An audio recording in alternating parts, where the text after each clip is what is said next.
ఓం వసుదేవసుతం దేవం కంసచాణూరమర్దనం దేవకీ పరమానందం కృష్ణం వందే జగద్గురుం. ఓం శ్రీ రాధాకృష్ణాభ్యాం నమః. వందే కృష్ణం వందే జగద్గురుం అర్జునం వందే జగదేకం. ఓం నమస్తే అస్తు భగవన్ విశ్వేశ్వరాయ మహాదేవాయ త్ర్యంబకాయ త్రిభ్రాంతకాయ త్రికాగ్నికాలాయ కాలాగ్నిరుద్రాయ గంధాయ మృత్యుంజయాయ సర్వేశ్వరాయ శివాయ శ్రీమన్మహాదేవాయ నమః. ఓం శ్రీ దుర్గామలీశ్వరాభ్యాం నమః. మనకి మహాభారత యుద్ధంలో మనకు వచ్చినటువంటి పాత్రలను కనుక తీసుకుంటే వీళ్ళంతా కూడా 12 రాసులకి చెందినటువంటి వాళ్ళు. అలాగే ఈ 27 నక్షత్రాల్లో వీళ్ళందరూ కూడా పుట్టడం, అలాగే మనం కూడా ఆ 27 నక్షత్రాలనే పుడతాం ఎప్పుడైనా సరే, ఏ యుగంలో అయినా సరే. సో ఆ బైఫర్కేషన్ అనేటటువంటి అగ్రిగేట్ చేసి పెట్టారు. వీళ్ళు ఈ నక్షత్రాల్లో పుట్టినటువంటి వాళ్ళు, ఈ పాదాల్లో పుట్టినటువంటి వాళ్ళు, అలాగే ఈ రాసుల్లో పుట్టినటువంటి వాళ్ళు. దాన్ని బట్టి మీకే అర్థమైపోద్ది మీరు ఏ రాశి వాళ్ళు, ఏ నక్షత్రంలో పుట్టారో ఆ లక్షణాలను బట్టి. అందువల్లనే ఈ మైథాలజీలో, హిందూ మైథాలజీలో మన మహాభారత ఎపిక్లు మనకి ఉన్నటువంటి పాత్రలను కనుక వాళ్ళు ఏర్కొనేటటువంటి విధానాన్ని బట్టి, కౌరవుల పార్టీలో ఉండాలా, పాండవుల పార్టీలో ఉండాలా, అట్లా దాన్ని బట్టి మీకు మీరు ఏ రాశిలో పుట్టారో ఆ రాశిని మీరు చక్కగా అంచనా వేసుకొని ముందుకెళ్ళచ్చు. ముందుగా మనకి మహాభారత యుద్ధం మనం చూసాం, కురుక్షేత్ర మహాయుద్ధం. దీంట్లో దుర్యోధనుని మనం తీసుకున్నాం. అతని యొక్క ఆర్మీ ఎంత ఉందంటే అతని సైన్యం 11 అక్షముల సైన్యం అనమాట. సో ఇది చాలా మ్యాసివ్ అనమాట. ఇది మామూలుగా ఉండదు. అండ్ ఈ యొక్క బ్యాటిల్ డివిజన్ లో పాండవులకి 7 అక్షముల సైన్యం ఉంది. మరి కౌరవులకి మనం దుర్యోధనుడి దగ్గరికి వచ్చేసరికి ఇతనికి ఎంతమంది అంటే 100 మంది సోదరులు. మొత్తం కౌరవులు 101 మంది అనమాట. ఆ 101 మందిలో ఒకడు యుయుత్సవ అనేటటువంటి ఆయన పాండవుల పక్షానికి వెళ్ళిపోతాడు. ఇక మిగతా 100 దుశ్శాసనులు, మిగతా తమ్ముళ్ళంతా కూడా దుర్యోధనుడితోనే ఉంటారు. సో ఈ విధంగా ఆయన భీష్మ పితామహుడు ముఖ్యంగా మనం తీసుకున్నప్పుడు ఈయన గ్రాండ్ ఫాదర్ వాళ్ళకి మరి ఆయన ఏం చేశాడంటే లాయల్టీ అవనివ్వండి, ప్రేమ అవనివ్వండి, ఆ యొక్క హస్తినాపురం మీద ఉన్నటువంటి ఈ యొక్క ప్రేమతో ఆయన ఏం చేశాడంటే ఈ యొక్క కౌరవుల మీదే కౌరవ పార్టీలోనే ఉండడం జరిగింది. కాబట్టి భీష్ముడు, ద్రోణాచార్యుడు, కర్ణుడు, అశ్వత్థామ, కృపాచార్యుడు, ఆ తర్వాత శల్యుడు, అలాగే వీళ్ళందరూ కూడా మనకి కౌరవ పక్షాన యుద్ధం చేశారు. అలాగే ట్రస్టెడ్ అడ్వైజర్స్ అండ్ ఈ రిలేటివ్స్ మనం తీసుకున్నప్పుడు శకుని దుర్యోధనుని యొక్క మామ, అలాగే దుశ్శాసనుడు మనకు తెలిసిందే. భాగదత్తుడు అని ఒక ఆయన ఉన్నాడు. ఈయన ఏంటంటే ప్రాగ్జ్యోతిషం అంటే ఇప్పుడు ఉన్నటువంటి అస్సాం, మనం కామాఖ్య టెంపుల్ అంటాం కదా, అక్కడ ఆ దేశానికి రాజు అనమాట. మోడర్న్ డే అస్సాం చెందినటువంటి వాడు. సో ఈ డివాస్టేటింగ్ ఎలిఫెంట్ డివిజన్ ఆయన చేశాడు. అలాగే జయద్రథుడు, సింధు రాజ్యం, ఆ తర్వాత దుర్యోధనుడు యొక్క బ్రదర్ అనమాట అతను బావ. అలాగే కృతవర్మ, వీళ్ళందరూ కూడా నారాయణీ సేనని తీసుకొచ్చాడు. శ్రీకృష్ణ పరమాత్మ తనతో సమానమైనటువంటి నారాయణీ సేన కొన్ని కోట్ల మంది ఉంటారు. మరి వాళ్ళని ఒకవైపు నేను ఒక్కడనే కూర్చుంటాను, నేను ఏమి యుద్ధం చేయను, సామాన్యంగా మామూలు కూర్చుంటాను అన్నాడు. సో ఈ నారాయణీ సేనను కూడా వీళ్ళకి అందరికీ కూడా ఈ కృతవర్మ తీసుకొచ్చాడు. యాదవ జనరల్ అనమాట. ఆయన వెరీ పవర్ఫుల్ ఆర్మీ అది. సో అలాగే భూరిశ్రవుడు, ఇతను మొత్తము చాలా డీప్ గా ఈ యొక్క స్కిల్డ్ ప్రిన్స్ అన్నమాట ఇతను. మరి అటువంటి ఆయన ఈ యొక్క పాండవులతో ఎప్పుడు కూడా లింకరింగ్ రైవల్రీ ఉండేది. అందువల్ల అతను చేయడము ఇవంతా కూడా జరిగిందనమాట. సో ఈ 101 మందిలో మనకి యూత్స్ మనం చెప్పాం కదా, అతను హాఫ్ బ్రదర్ అనమాట కౌరవుడికి. తర్వాత ధృతరాష్ట్రుడు గాంధారి యొక్క వేశ్య హ్యాండ్ మైడ్ అని ఉంటుంది. మైడ్ ఆమె పేరు సుకథ. ఆమెకి ధృతరాష్ట్రుడికి పుట్టాడు. అలా దుర్యోధనుడు గాంధారి కడుపులో ఉన్నప్పుడు ఎంతకాలానికి, ఎవరైనా ఒక 9 నెలలు ఉంటారు, ఎంతకాలానికి రాడనమాట కడుపులో నుంచి. ఎందుకంటే అతను కలి, పుట్టబోయేటటువంటి వాడు కలి అవుతారు, మేనిఫెస్టేషన్ ఆఫ్ కలి. కాబట్టి ఎక్కువ టైము ఉండేసరికి ఈయన ఫ్రస్ట్రేట్ అయిపోయాడు ధృతరాష్ట్రుడు. ఏమైనా సరే నాకు ఇల్లీగల్ హెయిర్ కావాలి, నాకు సంతానం కావాలా అని చెప్పేసి వెళ్ళి మెయిడ్తో కలుస్తాడు అనమాట, సంగమిస్తాడు. అక్కడి నుంచి పుట్టిందే యుయుత్సుడు. తర్వాత కీచకుడు కూడా మనకి ఈ యొక్క దుర్యోధనుడి పార్టీలో ఉండడం జరిగింది.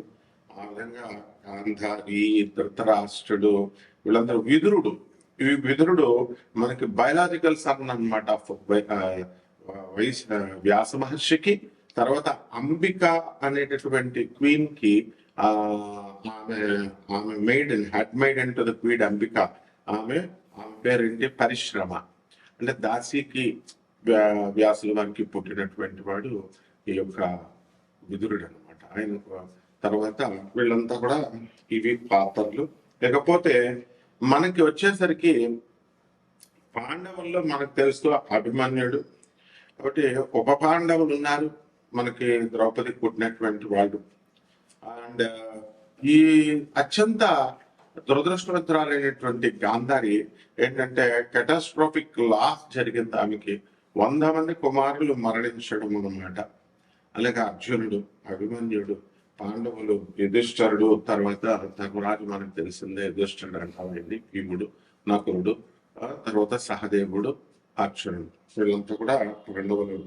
మరి వీళ్ళకి సహాయం చేస్తూ మనకి చాలా మంది, మరి ఈ యొక్క దుష్టద్యుమ్నుడు, ద్రౌపది మహారాజు యొక్క కుమారుడు దుష్టద్యుమ్నుడు కమాండర్ ఇన్ చీఫ్ అన్నమాట. ఆయన మొత్తం ఈ పాండవ ఆర్మీ కంటే కూడా. అలాగే భీముని కుమారుడైనటువంటి ఘటోత్కచుడు, సాత్యకి, ద్రుపద మహారాజు, విరాట్ మహారాజు, యుయుత్సుడు, వీళ్ళంతా కూడా పాండవుల వైపు పోరాడారు అనమాట. సో ఈ యొక్క పోరాటంలో ధర్మము అనేటటువంటిది గెలవాలి. ఇది శ్రీకృష్ణ పరమాత్మ యొక్క ఉద్దేశం. అంటే అసలు దుర్యోధనుడి యొక్క జననం ఎందుకు జరిగిందండి అంటే, దుర్యోధనుడు సెంట్రల్ యాంటాగనిస్ట్ అనమాట ఆయన. అలాగే ఆ ఫేస్ ఆఫ్ అధర్మాకి, అన్రైటియస్నెస్ కి అతను మారిపోయింది. ఈయన దగ్గర ఉన్నటువంటి లక్షణం ఏంటంటే జలస్నెస్ బాగా ఎక్కువ, ఫ్యూయల్డ్ బై అన్చెక్డ్ జలస్నెస్. మనకి చాలా జలస్నెస్, గ్రీడ్, దురాశ అనమాట. అండ్ ఈగో ఎక్కువ. అండ్ కాన్స్టెంట్ గా ఈ యొక్క పాండవుల్ని చంపాలి అనేటటువంటి అసాసినేషన్ అటెంప్ట్స్ చేస్తూనే ఉన్నాడు కంటిన్యూస్ గా. సో అలాగే ఈ యొక్క కాంప్రమైజ్ అవ్వాలని ఆయన సంధి అని అంటే ఈ రిఫ్యూజ్ టు కాంప్రమైజ్ అనమాట అతను. ఆ విధంగా అల్టిమేట్ గా ఏమైంది, ఈ డివాస్టింగ్ కురుక్షేత్ర వారిని తీసుకురావడము ఇతని యొక్క ఉద్దేశం అల్టిమేట్ గా. సో ఇతను ఎందువలన అలా చేస్తాడు అని అంటే, ఈ యొక్క శ్రీకృష్ణ పరమాత్మ మరి ఈ యొక్క ఆయన మీదకి జరాసంధుడు మరి కంసుడిని చంపాడు కదా. కంసుడు ఆయన అల్లుడు అనమాట, జరాసంధుడు అల్లుడు. అందువల్ల శ్రీకృష్ణ పరమాత్మ మీదకి 17 సార్లు బలరాముడి మీదకి వచ్చినప్పుడు కృష్ణుడు కావాలనే మొత్తం ఆ సైన్యాన్ని అంతటిని చంపేసి జరాసంధుని మాత్రం కావాలని వదిలేసేవాడు. ఆయన ప్లాన్ ఏంటంటే, మొత్తము ఎవరెవరైతే రాక్షసులు ఇంకా ఉన్నారో ఈ ఈవిల్ మైండెడ్ వాళ్ళందరినీ తీసుకొస్తాడు వీడి సైన్యం కింద. అప్పుడు మళ్ళీ వాళ్ళందరినీ తొలముట్టిద్దాం. ఇది శ్రీకృష్ణ పరమాత్మ యొక్క ప్లాన్. అందువల్ల మధుర మీదకి 17 సార్లు వచ్చినప్పటికీ కూడా జరాసంధుడిని 5 నిమిషాల్లో చంపొచ్చు ఆయన, కానీ చంపకుండా వదిలేసేయడంలో శ్రీకృష్ణుడి యొక్క పరమాత్మ యొక్క లక్ష్యం, ఉద్దేశం అది. ఆ తర్వాత అతనికి తెలుసు కృష్ణుడికి ఈ యొక్క భీముడి చేతిలోనే ఈ జరాసంధుడి యొక్క మరణం ఉంటుంది. కాబట్టి ఈ విధంగా మనకి ఈ యొక్క యుద్ధాలు అనేటటువంటివి జరిగింది. అలాగే మనకి దుర్యోధనుడిని మనం ఎలా చేస్తాము అంటే, అతను ఎర్లీ ఇన్కర్నేషన్ ఆఫ్ కలి అన్నమాట. భూమి మీద పుట్టినటువంటి వాడు ఏంటి, కలి పురుషుడు. కాబట్టి ఈ పర్సనిఫికేషన్ ఆఫ్ ది కలియుగ, కలియుగానికి మారిపోయిన అతను, మారు రూపం. అంటే ఇక్కడ ఏంటంటే age of darkness and wise ఉంటుంది, అండ్ ఇక్కడ అజ్ఞానము ఎక్కువగా ఉంటుంది అనమాట. కలియుగంలో ఎవరు చెప్పిన మాట వినరు, ఎవరి మాట ఎవరు వినరు. సో రాదర్ దాన్ ట్రెడిషనల్ గా డిటి కింద పుట్టకుండా ఆయన ఏం చేశాడు, he was born from a portion of the dark నుంచి పుట్టి, డార్క్ ఎంటిటీ నుంచి పుట్టి ఈ యొక్క డిస్ట్రక్షన్ చేయాలి, ఓల్డ్ ఆర్డర్ ని, పాత తరాన్ని అంతటిని కూడా డిస్ట్రక్షన్ చేసి ఎర్త్ ని క్లీన్ చేయాలి. క్లీన్ చేసేసి ఈ కురుక్షేత్ర వార్ ద్వారా క్లీన్ చేసి ముందుకి మళ్ళీ కలియుగాన్ని తీసుకెళ్లి మళ్ళీ హృదయగానికి అలా నడపడం కోసం కలిపుడుతూ ఉంటాడు. సో ఈ విధంగా మనకి ఎన్ని పాత్రల్లో మన యొక్క రాష్ట్రాలు అంతా కూడా 12 రాష్ట్రాలు ఇప్పుడు ఉన్నాయి. ఈ 12 రాష్ట్రాల్లో వాళ్ళ యొక్క క్వాలిటీస్ ని మనం చూసుకున్నప్పుడు ఎవరికి ఏ పాత్రకి ఇష్టం, కొంతమందికి కర్ణుడి ఇష్టం, కర్ణుడు యుద్ధం చేశాడు, ద్రోణాచార్యుడు, భీష్ముడు వీళ్ళంతా చేశారు కదా. మరి కర్ణుడి మీద చాలా సింపతి ఉంటుంది. సో కర్ణుడు చనిపోయినప్పుడు చాలా మంది దేవుళ్ళు ఏడ్చినటువంటి వాళ్ళు చాలా మంది ఉన్నారు. ఎవరెవరంటే సూర్య భగవానుడి కుమారుడు, బయలాజికల్ ఫాదర్ కర్ణుడికి, ఆయన ఏడుస్తాడు. తర్వాత శ్రీకృష్ణ పరమాత్మ కూడా ఏడుస్తాడు అనమాట. అంటే అతను లాయల్టీకి, కరేజ్ కి, బ్రావరీకి మళ్ళీ అటువంటి వాడు దొరకడు తను కర్ణుడు అనేటటువంటి ఉద్దేశంతో. అలాగే సాల్వ పర్వంలో, శల్య పర్వంలో ఏమని చెప్పబడి ఉందంటే శ్రీకృష్ణ పరమాత్మను అర్జునుల వారు ఇద్దరు కలిసి పార్టీ చేసుకుంటారు, సెలబ్రేట్ చేసుకుంటారు కర్ణుడు చనిపోయినప్పుడు. ఈ విధంగా కాంట్రవర్సీని కూడా కన్వర్స్ గా చెప్తారు.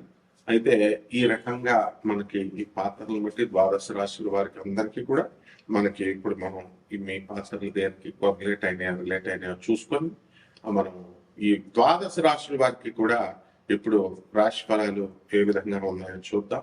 ఒక్కొక్క రాశి వారిగా మనం చూద్దాం. అలాగే ఇప్పుడు ఎవరికైతే ఏ పాత్ర అంటే ఇష్టం ఉంటుందో ఆ పాత్రకి ఎవరైతే ఇష్టపడతారో వాళ్ళది ఆ రాశికి సంబంధించినటువంటి వాడు, లేదా ఆ యొక్క పాత్ర. ఇప్పుడు కృష్ణ పరమాత్మ ఉన్నాడు, రోహిణి నక్షత్రంలో పుట్టాడు, వృషభ రాశి. నేను కూడా మరి రోహిణి నక్షత్రంలో పుట్టాను, నేను వృషభ రాశి రాది. అందువల్ల సాధారణంగా కృష్ణుడు అంటే నాకు భక్తి ఎక్కువ, ప్రేమ ఎక్కువ. అలాగే అర్జునుడు వారు నరనారాయణ మహర్షులు కాబట్టి అర్జునుడు అంటే ఇష్టం నాకు. కర్ణుడు ఎవరికి హాని చేయకపోయినప్పటికీ కూడా ఎంత లాయల్ గా ఉన్నా, ఎంత బ్రేవరీ ఇదంతా ఉన్నా కూడా మనకి ఇష్టం ఉండదు. అలాగే మీరు కూడా మీ యొక్క రాశుల వారికి మీకు ఈ పాత్రలు నేను చెప్పాను కదా, ఆ పాత్రలను బట్టి మీరు ఒక్కొక్కటే అన్వయించుకోవచ్చు. ఆ రాశిని చూసుకోండి ఒక్కొక్కటి. ఓకే, ఇప్పుడు ఒక్కొక్క రాశి వారిగా మనం చూద్దాం. ఈ వృశ్చిక రాశి వారికి అందరికీ కూడా మనకి ఈ యొక్క శుక్రుడు జూలై 4 తర్వాత సింహరాశిలో ఉన్నాడు. ఆ విధంగా మనకి భాగ్యంలో ఉన్నటువంటి ఈ యొక్క గ్రహం మనకి అనేకమైనటువంటి లాభాలను కల్పిస్తుంది. అలాగే భాగ్యంలో ఉన్నటువంటి కేతు కూడా మనకి రాజ్యస్థితిగతుడైనటువంటి శుక్రుడు, రాజ్యస్థితిగతుడైనటువంటి కేతువు మనకి అనేకమైనటువంటి భాగ్యాలను తీసుకొస్తారు. వృత్తిలో చేసేటటువంటి వృత్తిలో రాణింపులు తీసుకొస్తారు. మీ తల్లిదండ్రుల తరపు నుంచి మీకు రావాల్సినటువంటి ఆస్తిపాస్తులన్నీ కూడా మీకు తీసుకొచ్చి ఇప్పించడం అనేటటువంటిది జరుగుతుంది. అలాగే మీ పూర్వీకులు ఎప్పుడెప్పుడో విడిపోయినటువంటి పూర్వీకులందరూ కూడా వాళ్ళ బంధువులు మీకు వాళ్ళందరికీ కలిసి రావడానికి అవకాశాలు. ఆ విధంగా మీరు భాగ్యంలో ఉన్నటువంటి ఈ యొక్క రవి జూలై 16 తర్వాత చక్కగా ఆరోగ్యం మంచిగా డెవలప్ అయిపోవడము, హాస్పిటల్లో ఉన్నటువంటి వాళ్ళందరూ కూడా తగ్గిపోవడం అనేది కూడా జరుగుతుంది. అలాగే ఈ యొక్క గురుడు కూడా మీరు అనుకున్న పనులు అనుకున్నట్టుగా భాగ్యంలో పూర్తి చేస్తాడు. అదృష్టమైనటువంటి వయసు చేసేటటువంటి ఉద్యోగాల్లో మీకు ప్రమోషన్స్ రావడం ఇలాంటి అన్ని కూడా మీకు జరుగుతాయి. అలాగే అష్టమంలో మనకు ఉన్నటువంటి బుధగ్రహ ప్రభావం జూలై 7 నుంచి మీకు మీ వాక్కు వల్ల, తొందరపాటు మాటల వల్ల అవతల మీకు ఇబ్బందులు అనేటటువంటివి చాలా రావడానికి. అలాగే ఈ యొక్క బుధుడు వక్రించి జూలై 24 తేదీ తర్వాత చాలా ఎక్కువగా మీకు ఎఫెక్ట్ అనేటటువంటి చూపించడం జరుగుతుంది. ఆ విధంగా మీరు మాటలు మాట్లాడడంలో కానీ తర్వాత ఈ యొక్క దీనివల్ల మాటల వల్ల ఉద్యోగాల్లో కొంచెం లాసులు రావడము ఇవన్నీ ఉంటాయి. కాబట్టి మీరు ఎవరికైతే అప్పులు ఇచ్చారో అటువంటి వాళ్ళని కొంచెం జాగ్రత్తగా మీరు అప్పులను అడిగి తీసుకోవాలి. ఆ విధంగా కనుక మీరు తీసుకున్నట్లయితే మీకు బ్రహ్మాండంగా ఉండడం అనేటటువంటిది జరుగుతుంది. కాబట్టి మనకి ఈ యొక్క చిత్రాంగద ఉలూపి ఈ యొక్క రాశిలో జన్మించడం అనేటటువంటిది జరిగింది. కాబట్టి ఈ రాశి వారికి అందరికీ కూడా కొన్ని ప్రకారాలు అర్ధాశ్రమ రాహు పంచమ శని వక్రించి ఉండడం చేస్తున్నారు. కాబట్టి రాహు జపం చేసుకోండి, రాహు స్తోత్రాలు, రాహు కిలోం పౌర్ణమి ఆవకాయమని చెప్పి వస్త్రాలు ఇచ్చి పేరు తొమ్మిది దానం చేసుకోండి. అలాగే శని వక్రించాడు కాబట్టి శని జపం చేయండి, శని స్తోత్రాలు, శనికి కిలోం పౌర్ణమి నగన వస్త్రాలు ఇచ్చి పేద బ్రహ్మకి శనివారం దానం చేసుకోండి. దశమహావిద్యలో ఉండేటటువంటి మహాకాళి అమ్మవారి హోమాలు మీ ఇళ్ళలో చేసుకోవడం బ్రహ్మాండంగా ఉంటుంది. అలాగే రావి చెట్టుని మీ ఇంట్లో పెంచుకోండి, రావి చెట్టుకి నీళ్లు వేస్తూ తులసి చెట్టు కూర్చేసినట్టుగా చేయండి. అలాగే శ్రీపాద వల్లభ చరిత్ర కానీ గురు చరిత్ర కానీ కూడా బ్రహ్మాండంగా శుభం.